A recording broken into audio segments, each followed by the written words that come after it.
discreet little thing your opponent could do sometimes. So it's a rough loss for Zest after a big lead, but at least he gets to choose the map.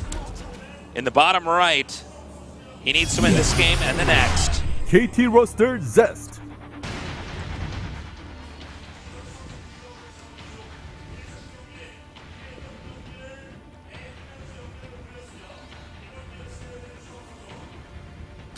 And his opponent in the upper left, in the red, he is SK Telecom T1 Soulkey.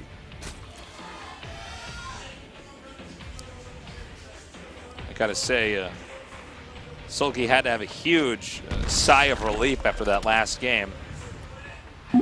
Yeah, that's that's a win that he will almost never get, and definitely not get again for a very long time.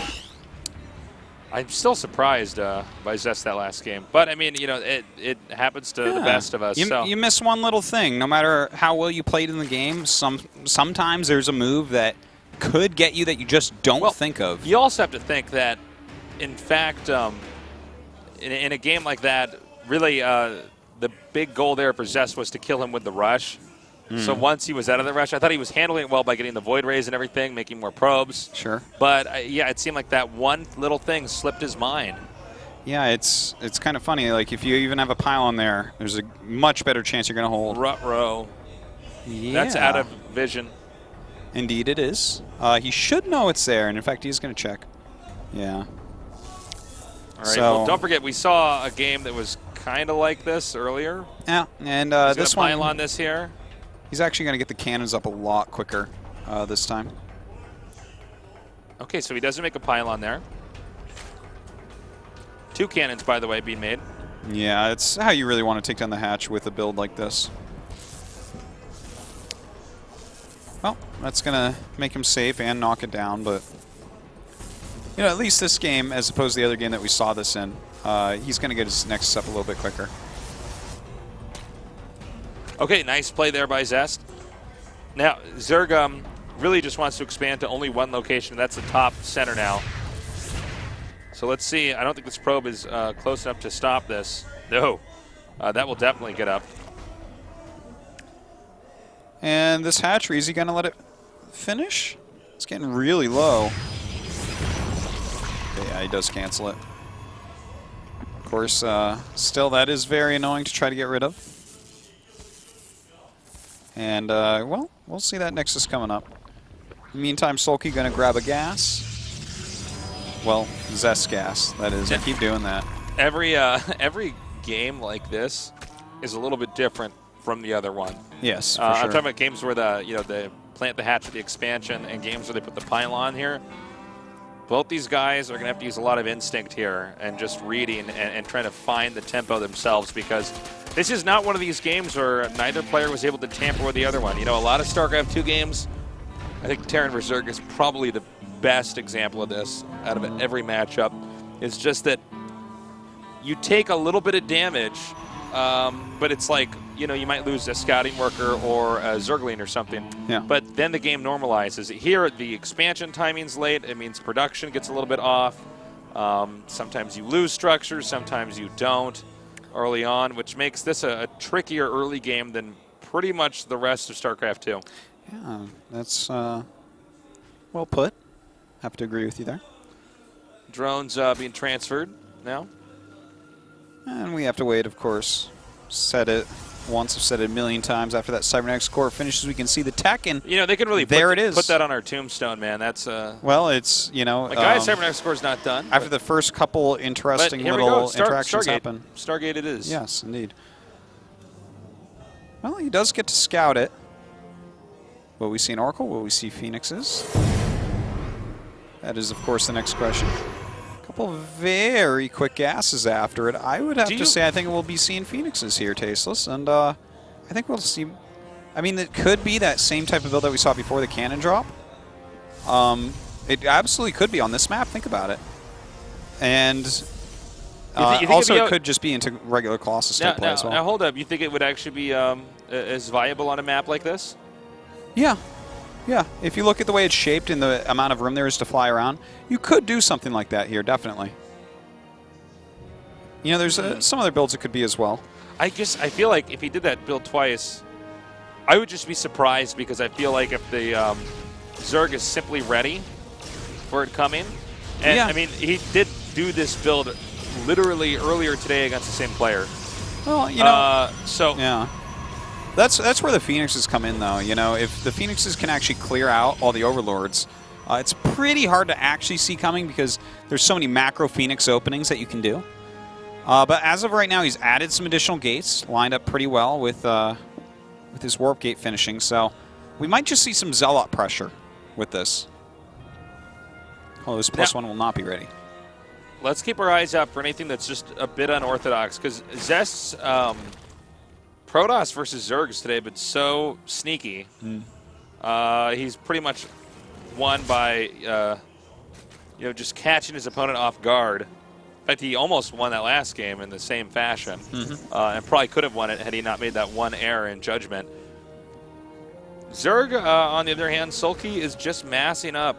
I mean, this is very safe standard Zerg play. He's getting about a dozen lings now.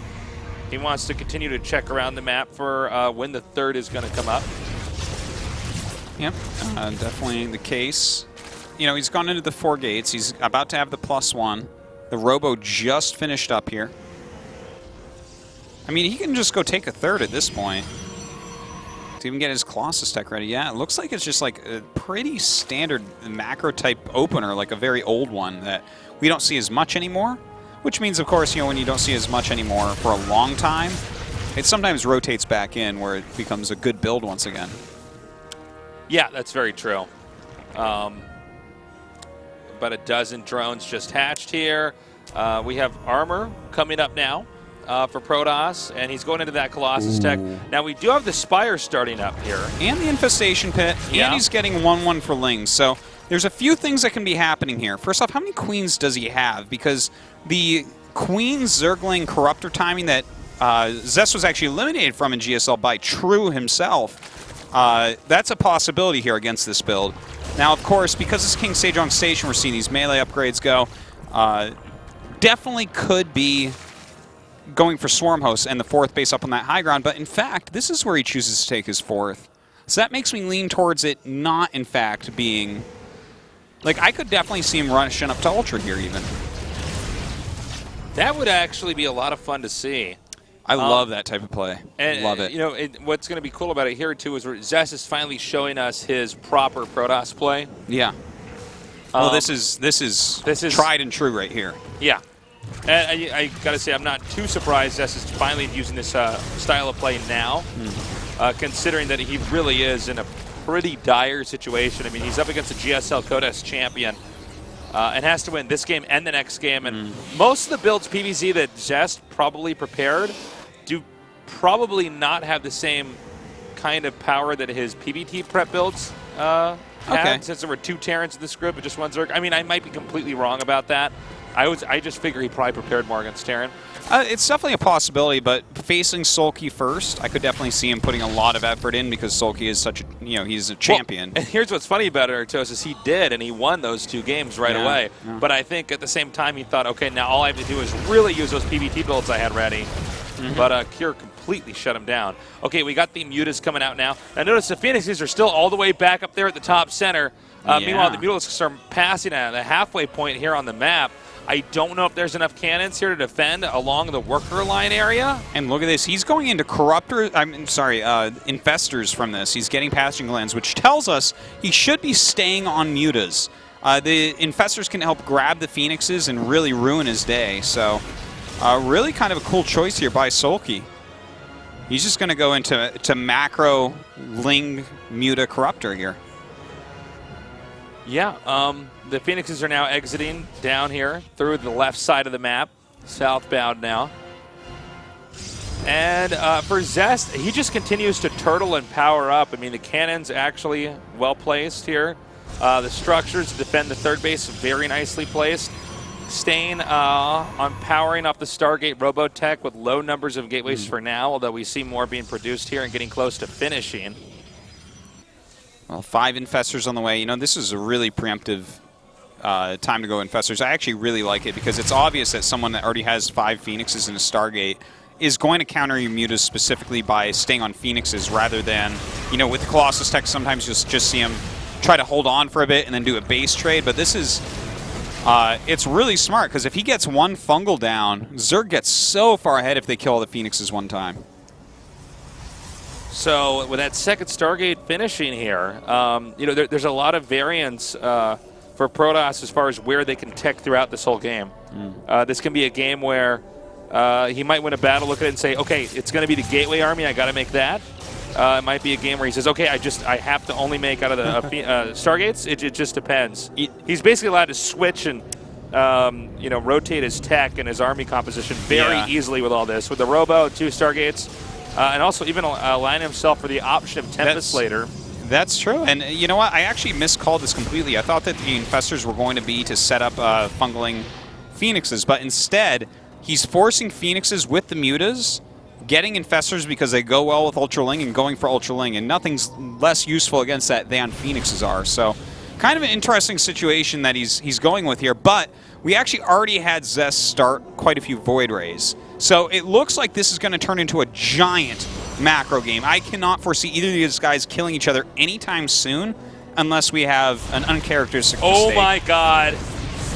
That is unfortunate for Zest. These Lings come in here now. They're going to see that, in fact, we're going to go into the Supreme Late game. They saw the Dark Shrine, right? Oh, Am I crazy? Actually, I'm not even sure where the Dark Shrine's in the main, right? At the bottom? Oh, it might be. Either way, he has some spores around, so yeah. I think it won't be too impactful, but we'll see on that. He already has a couple vision dudes, overseers. You know those dudes that give him vision? Yeah. Artosis calls them Obbobs. Obbobs? Yeah. Uh-oh, here comes some Zerglings, or as Tasis calls them, Zuglugs. Yeah. We have the Zealots taken out, the Zuglugs taken out. 2v3 on the way? Look at that. This is... Wow, he's actually on Broodlords as well. Notice that Protoss is going to clear up some of his supply by sending out these Zealots to attack various locations. Yeah, Zealots start to lose a lot of equity in the late, like Supreme late game. And look at this. You know what? They're both dancing around tech so much. Like, he's shown some Ultras, and he's going into Broodlords while Zest counters the Ultras with Immortals. But you know what? He's making a Tempest too, because he knows that there's a Greater Spire. So, like, we actually have these guys. Neither composition is actually perfect. Both compositions are kind of... You can see that they're compositions that have stayed alive all game long and have countered each other like 3 or 4 times. That's what these compositions are. They aren't real. These aren't what you go for. I really like games like this. It's so interesting. It's so fun because we rarely get to the point where we have these compositions. And by the way, they were countering each other so hard that now that they both finally got maxed out here. This is like 5 counters. They have such a mixture of units. This looks like a unit set you'd get in one of these single-player campaign levels. They just start you with only that. Exactly, and you got to go all the way across the map. Now the Mothership Core is going to come out. Zerg is going to various locations over here, such as the rocks, and trying to hit here, there, and everywhere. Now, note, though, the thing about with Zerg having that location in the center, a little bit above the center, actually, he can defend that base while continuing to push the Protoss over here. Look at this, the mass DT warp, and that's really what the Dark Shrine was for, I think. Very good situation for it. Oh, beautiful fungals going down. The Queen's trying to make work on these Void Rays, and that's huge if they do end up killing them. And look at that, all the Void Rays are dead. That's a big deal. Yeah, that's a lot of hurt there. It takes a long time to mass up that much. The Tempest, though, the real problem for Zerg here is he can't quite drive that out. 17 Corruptors on the way, though. Man, that is a lot of anti-air. That's scary. Without Archons or Void Rays, that's really hard to kill off that many Corruptors when they come after you, especially with this type of composition. His anti-air, yeah, he has a lot of things here that shoot up, but they don't kill Corruptors as quickly as Void Rays or Archons or even some Psy Storm. You know, actually, Zerg might lose that top center hatch. This is exactly what you want to do here, guys, against any Zerg player who's got tech like Broodlords and Infestors. They can't be everywhere. And look at this. Here we go. Those Corruptors coming in. They do take out the Mothership Core, so everything can be hit at this point. But these Colossus doing a lot of work in this time. The Corruptors will eventually take them down. Rain bringing in some additional Tempests and trying to kill the Broodlords. I don't know if there's much of anything underneath those Corruptors. I think it's literally just Stalkers here. So although he might take out that Tempest, I guess he has to take out these Colossi and then follow this up with Massling Ultra, which is exactly what he's going to do. All right, Massling Ultra it is, and it's a good choice, but we still have 4 Immortals in this mix, so that's a big deal. Even as 6 Dark Templars, I would love to see him bring those up and maybe make some Archons. So that would help out a lot. Okay, so we have Ling Zergling, or excuse me, Ling Ultralisk being masked up right now. And I mean, he's already remaxed as Zerg has, but Zerg is no longer with the top center expansion. Zerg might no longer have his upper right expansion. These Immortals are in a terrible spot. They're not even targeting Ultralisks right now. That's so painful. he loses all these Ultras. The Spine's attempting to defend. It's just Stalkers now over here. Defending this 4th base. There should be a lot of Lings reinforcing, although we'll have to see if he opts to attempt to take out this 4th base here or save the expansion in the upper right. You know what, Tasteless? He's doing a good job, though. He's using all the chokes that he can, and he's actually harassing all over the map right now. So he's killing Soulkey bases at the same time here, making more Immortals at home. Both these guys' economies are plummeting right now. It's actually about to be 3 base versus 3 base. Yeah. We're resetting this, but you know what? He might actually end up killing this off. Will Soulkey continue a counterattack, or will he come back? Looks like he is coming back right now, but that hatchery may die anyways. Now, if he loses this hatch, mind you, he only has 150 minerals. Oh, man. Yeah, his income is way low. We don't know what the minerals are at the other Protoss bases, but I would presume it's pretty... I assume it's pretty low over at the 2nd. Well, this is... Okay, he's got the money now, but this is like a really low income for Zerg. It is, but his army right now definitely is superior, I would say. I do have to say 5 Ultras, not a lot of Lings, but he has 3 Infestors. Well, you know, actually, that's not enough Lings, really. This is a funny situation. Protoss... I think Protoss wins this. Am I wrong? I think it's not quite decided yet, but I think so. I think so. Yeah, I think with just DT Stalker, I think he could just shoot down Overseers and then the DTs kill everything. Because he has, well, no, I take it back. Now he's making them all into Archons, which also is a fine way to approach this too. Archon Immortal will do really well against this. Like, all these Corruptors are so useless right now. They are just nothing. You know, he had the Nest T composition before. Will he go for it again? The Broodlord Ultralisk. I was about to bring that up. Yeah, if he has no air, he has no Phoenixes, he has no Tempests, he has no Void Rays. Yeah, there it is, Broodlords. Yeah, the Broodlords are fantastic. Why not go for that? Those are really good against Archons and Immortals. Okay, so I guess he lost his Templar Archives somewhere here in the fray. I think he was only making those out of High Templars. We never saw. Did he never have I guess that's right. He never had a storm because they were countering each other so hard. Yeah, he never got to go into that. They were so into air counter. Okay. I thought maybe that was taken out amongst all this stuff. Now, the number of Immortals that are out here, Immortals are so terrible when there are any Broodlings on the map because they're not very limber units. They can't... I mean, basically, if they're getting shot at by Broodlords, they can't even run away. It's pretty bad. It's the most uneven match there is. Like, a Roach is better against a Void Ray than these are against Broodlings. All right, well, let's see here. If he can target down those Ultras, it's still very good, but we could see some nice Fungals. Okay, a decent Fungal. Doesn't really do a whole lot, though. Ouch. Going to be able to take out this Nexus. That's the big part there. Now, what's important to note is the air of caution Zerg's approaching us with. Yeah. And remember that, the Zerg doesn't have that top center base, but he does have that location close to a little bit in the upper middle. And that had a lot of minerals in it. Now, Protoss has kept his original 3 bases alive, which are going to be depleted much quicker than that base in the center. The upper right base, which is being taken by Soulkey as well, is... I will say not easy to defend, but I think the real burden now is on the Protoss to get this other base up and running, this base in the center right, because if he doesn't get that up and running, I mean, the game ends. And the final nail in the coffin, it may be on the way here, Artosis. We have 5 Swarm Hosts being made. Now, the combination of the Broodlings and the Locusts... Yeah, you need a lot of Colossus to cut through all that free. Well, Yeah, and on top of all that, I mean, Archons and Stalkers in this space are not going to be able to blink under that, especially not with Ultras and Infestors there. I mean, it's Certainly really right. difficult. Archons also pretty bad against Broodlings, even though they can do some good damage to them. They can't really maneuver around them. It's not something where they can run away fast. Well, I guess they can run away quick enough, but Yeah, it's still you don't want Archons against Broodlings like now.